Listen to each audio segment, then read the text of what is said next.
How's it going, everybody? Today I'm going to be reviewing Game of Thrones Season 6, Episode 5, The Door. Spoilers episode, if you've not seen it, go watch this episode, then come back here. Now, let's just start where it all ended with the three words no one wants to hear anymore: hold the door. But before I get right into that, I'll start with Bran's storyline up top, and then we'll lead right into that. But basically, we see Bran's one of his visions. He's in the north somewhere. We see grass and just these patterns, and we see children of the forest basically stab this guy. And at first you're like, what's going on here? And then we see his eyes turn blue and turns into what we now know as the Night King. And it's kind of a tragic story when you think about it, because we see the Night King was just created in all these White Walkers because the children wanted to defend themselves against man, and now the White Walkers are after both the children and man. And it's kind of this tragic story, and it just adds another layer, big reveal, probably the biggest reveal. I know there'll be another reveal with Hodor and everything, but this is the most impactful reveal I think we've come across in a while, since we saw like them turn babies into White Walkers. So it was a big moment for the show. And then Bran, just wanting to kind of just go out on his own, he eventually goes and touches the branch of the Three-Eyed Raven, and he goes in and he sees the army of whites there. He walks through them all, sees the Night King, and the Night King actually touches Bran, and he leaves a mark on his arm. And now shit's going crazy, because Bran needs to become now the Three-Eyed Raven right now, because all the White Walkers are coming in, and now they can breach the little tree, the little thing that the children kind of put there. They can't go through it normally, but now they can because he left his mark. So they come, wreck shit there, man. Like, crazy action scene. We can see that at least the White Walkers, not the Whites, can walk through the fire, so that's not going to stop them. And we get the tragic death of another direwolf. I swear, direwolves are doomed in this show. Direwolves are doomed. So I'm not going to be surprised when all they can go now. I really am not, because they're dropping like flies now. It's really sad, though. But Bran, basically, he needs to go right now. The Three-Eyed Raven's uploading as much information as he can to him. And we see him in Winterfell, and he sees Hodor, and the tragic part of the show really starts to hit home, where they're running out. Mira is basically saying, hold the door, and it's kind of like Inception working, because Bran needed to work into Hodor, which inadvertently kind of worked into the old him, so the younger Hodor could kind of hear Mira talking. At least is how I interpreted it. And he's hearing, hold the door, hold the door, hold the door, and Hodor starts seizuring, keeps saying hold the door, which eventually turns into Hodor. And Hodor bites it. So like, I'm curious if Hodor knew he was gonna die in this way eventually. Happened to be now. Hodor is unfortunately dead, and the tragic story of how he became Hodor. It's because of Bran, but it's just a sad moment. It's a really sad moment. And three words that you will never say again. It won't be hold the door. It's, can you please open the door for me? Or can you, like, we need to come up with a new way of saying hold the door, basically, nowadays. But let's jump over into Braavos, where we get Arya finishing her training. Again, I thought we were kind of done with it, but we weren't. But the more important part, she gets sent out on assignment, and she watches this play. She needs to kill one of these actors. And she sees this comedic retelling of the death of Robert Baratheon, and the death of Ned Stark, and the rise of Joffrey, and the rise of Tyrion as the Hand of the King.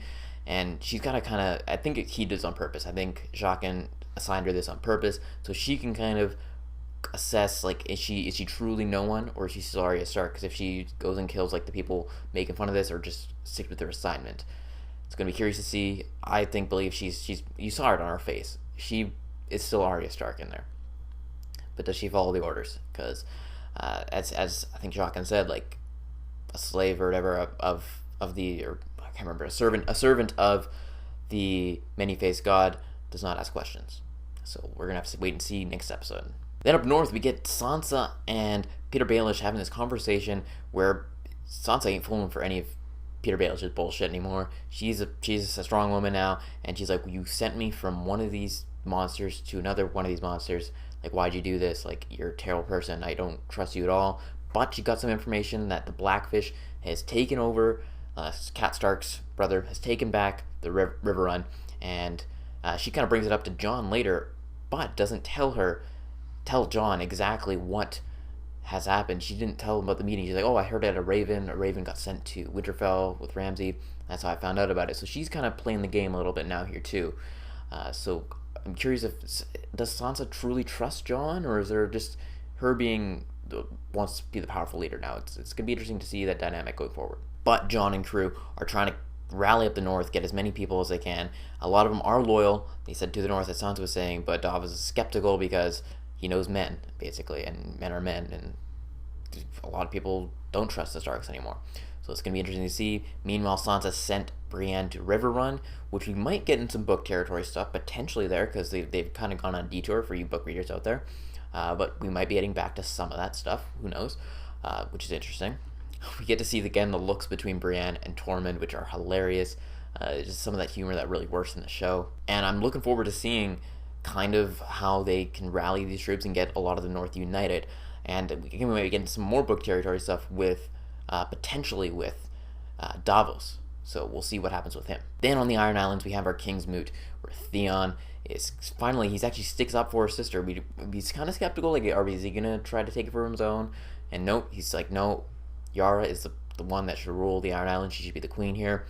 But not before Euron comes in and persuades the men to join his side, his cause, after he admits to killing Balon, which surprised me. I was like, he's going to admit that right away? Okay. Admits to doing that, and he's like, I should have killed him earlier because he was a terrible king. It didn't seem to affect Theon and Yara too much. They didn't have the strongest connection to their father, obviously. But again, I love seeing the King's Moot. Great speeches from both of them. Of course, Euron gets elected, and the way it was edited, I wasn't sure if Theon and Yara had joined his side and were getting the ships ready. They're going to go to Daenerys because Euron's like, I'm going to go marry Dany over there, and we're going to rule. And it's going to be great. Good luck with that. But Daenerys does need ships, so could come into play there. But we see him get basically reborn, drowned, comes back up, and meanwhile, while that's all happening, actually, it was Theon and Yara stealing this fleet with some of the loyal men that they had there, the little soldiers there, taking them, and they're going to have to build some new ships now with Euron's crew. Then on the other side, we get Dany, Daario, and Jorah, and Jorah basically comes clean that, hey, I got Grayskull. It's taken basically his whole forearm now, except his hand, and it's spreading, and you see that moment where he finally can confess his love. He says, I love you, I've always loved you, I will continue to love you, and Dany kind of just agrees with that and starts crying, and basically says, no, like, and he's going to leave. He's like, no, you're not leaving, I'm sending you on a mission, you're going to go find this cure, and we know there's a cure out there because of Shireen, so there's a cure somewhere. We don't know exactly what that is. Maybe it's Dragonfire, who knows, I don't know, I have no idea what this cure could be.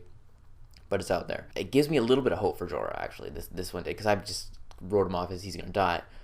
But not so much, but at the same time, it's Game of Thrones, so don't expect a happy ending. Like that scene, we got to see kind of emotional side from Dany towards Jorah, and Jorah finally got something. He got something to fight for. Then we get Tyrion and Varys kind of talking about how we need to get Dany back here. We need to see it that she's the one who's caused this also. When she does come back, she can take over and everyone's on her side. In order to do that, they need something to spread the word of this. So they get this Red Priest from Volantis. I believe that's where she's from. Of course, the Red Priest also the Lord of Light within a sigh and everything like that. So, but she comes there. I can't remember her name exactly yet. Again, there's so many names with Game of Thrones, so it's hard to, when they add new characters, you got to take a little bit to remember the name. But she comes in, and Varys, being super skeptical, he's like, I've heard of this Red Woman stuff before. I don't buy it. The other chick, Melisandre, she was wrong. Stannis was supposed to be this guy, and he's not. He's dead now. So I don't know if I believe your bullshit. But Melisandre's, the other priest, she's like, people make mistakes, though. People make mistakes. Hey, it happens. And it's hard to believe. She believes that Dany is the prince that was promised, while Melisandre now believes it's Jon. So who actually is the prince that was promised?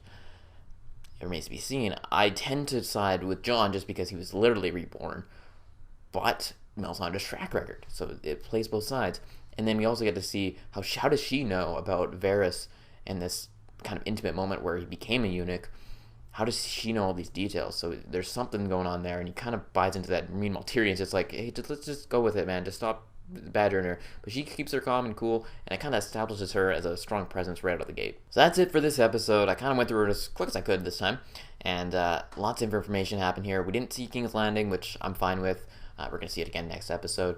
I thought we might have seen Arya's story wrapped up with her trying to kill him this episode, but it doesn't seem that's going to be the case.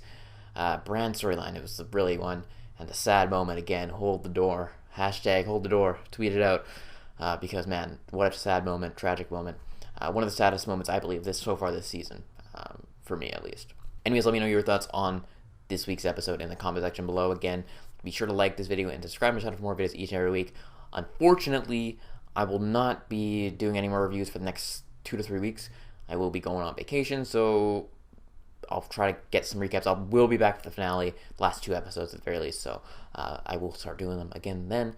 Hopefully we'll avoid some spoilers while I'm gone if I can't see them right away. But yeah, so anyways, that's it. I hope you guys enjoyed it, and I will talk to y'all later.